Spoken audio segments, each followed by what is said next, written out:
সুপ্রভাত সবাইকে। আজ 18ই মে, সোমবার। যারা আমার গত পোস্টটা দেখেছেন তারা জানেন যে 2015 সালের অক্টোবর মাসে আমি ইউরোপে একটা লম্বা ভ্রমণে গেছিলাম এবং সেখানে দিন পাঁচেকের জন্য অস্ট্রিয়ার একটা ছোট্ট গ্রামে আমি কাটিয়েছিলাম আমার আরও কিছু বন্ধুর সাথে।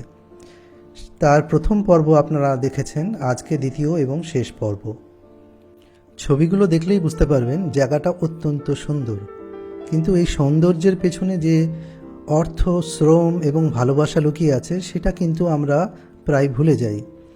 সুন্দর জায়গা কিন্তু ভারতবর্ষে কিছু কম নেই, কিন্তু এইটাকে রক্ষা করার জন্য যে উদ্যোগটা দরকার সেটার বোধহয় আমাদের যথেষ্ট অভাব রয়েছে। তো আমি ছবিগুলো দেখাতে দেখাতে এই ব্যাপারটা সম্পর্কে আলোচনা করব। পরদিন সকালে ঘুম থেকে উঠেই কটেজের ব্যালকনি থেকে আমি যে দৃশ্যটা দেখলাম সেটা হলো এই রকম। সূর্যের প্রথম আলো এসে পড়েছে সামনে টিলাটার উপরে, সামনে সবুজ বগিয়াল, হালকা একটা মেঘের স্তর ঘুরে বেড়াচ্ছে উপরে, গাই চড়ে বেড়াচ্ছে, একটা স্বর্গীয় ব্যাপার। সাথে সাথে নিচে নেমে গেলাম। নিচে নেমে গিয়ে দেখি যে ওখানে একটা কাঠের বেঞ্চ দিয়ে ওখানে একটা চা বা ব্রেকফাস্ট করার জন্য একটা সুন্দর অ্যারেঞ্জমেন্ট করা রয়েছে। কি সুন্দর পরিকল্পনা!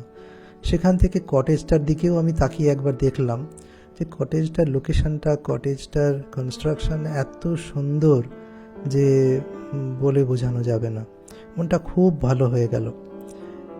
এরপরে আমি আশেপাশটা একটুখানি ঘুরে দেখার জন্য গিয়ে দেখি যে কটেজের মালকিন ওখানে উনি কাজ করছেন। ওনাকে দেখে আমার সাথে সাথে যেন তার পাশে সেই সবুজ বগিয়াল দেখে আমার সেই সাউন্ড অফ মিউজিক ছবিটার কথা মনে পড়ে গেল। এই যেন ঠিক সাউন্ড অফ মিউজিকের মারিয়া, শুধু হাতে গিটারটা নেই। এরপরে যখন বাকিরাও সব ঘুম থেকে উঠে পড়লো তখন আমরা চা ব্রেকফাস্ট করে পাড়া চড়তে বেরোলাম। এখানে আমি ব্রেকফাস্টে যেটা সার্ভ করা হয়েছিল তার একটা ছবি দিলাম, এটা বোঝানোর জন্য যে সৌন্দর্যবোধটা শুধুমাত্র প্রকৃতিতে বা বাড়ির মধ্যেই সীমিত নেই, খাবার টেবিলেও পৌঁছেছে। যাই হোক, আমরা তো বেড়াতে বেরোলাম। বেড়াতে বেড়াতে আমরা একটা লেকের কাছে এসে পৌঁছালাম। লেকটার চারপাশে ছোট ছোট পাহাড়, তার ছায়া পড়েছে লেকের জলে, চারপাশে সবুজ বন, তার মাঝখানে পায়ে চলার পথ। লেকের পাশে একটু এলিভেশনে একটা ছোট্ট রেস্টুরেন্ট আছে যেখান থেকে লেকের খুব সুন্দর একটা ভিউ পাওয়া যায়। খুব শান্ত, পাখির ডাক শোনা যাচ্ছে। আর লক্ষ্য করার বিষয় হলো যে পাতা ঝরার সময় হলেও জলের ওপরে বা রাস্তার ওপরে কিন্তু ঝরা পাতা বিশেষ পড়ে থাকতে দেখা যাচ্ছে না। এরপরে আমরা একটার পর একটা গ্রাম ঘুরে বেড়াতে থাকলাম। প্রত্যেকটা গ্রামই খুব সুন্দর। বাড়িগুলো ছোট্ট কাঠের, জানলার পাশে ফুল রাখা আছে। অনেকে বাড়ির বাইরে রাস্তার পাশেও ফুলের টব রেখে দিয়েছেন। ফুলগুলো খুব কালারফুল এবং অনেকে বাড়ির বাইরে সাজিয়েছেন বিভিন্ন ধরনের জিনিস নিয়ে। একটা বাড়ি আমার বিশেষভাবে আকর্ষণীয় লাগলো। বাড়ির বাইরের দিকে ভদ্রলোক যেমন গরুর গাড়ির চাকা, কোদাল, গাঁইতি, এই বিভিন্ন ধরনের কাজের যে টুলস আছে সেই টুলস দিয়ে উনি সুন্দর করে বাড়ির বাইরেটা সাজিয়েছেন। রাস্তাঘাটগুলোও খুব সুন্দর। প্রত্যেকটা গ্রামে ছোট চ্যাপেল, চার্চ আছে। একটা চার্চের ভিতরে ঘুরেও দেখলাম। সব মিলিয়ে দারুণ ব্যাপার একটা। প্রথম দিন তো এভাবে শেষ হলো। দ্বিতীয় দিন প্রচণ্ড ওয়েদার খারাপ, বৃষ্টি, সারাদিন কোথাও বেরোতে পারলাম না। আমরা কিন্তু ঘরের মধ্যে বসে প্রচণ্ড মজা করলাম। নতুন নতুন সব খাবার বানানো হলো, খেলাম, আড্ডা মারলাম, একটা নতুন কার্ডস গেম শিখলাম।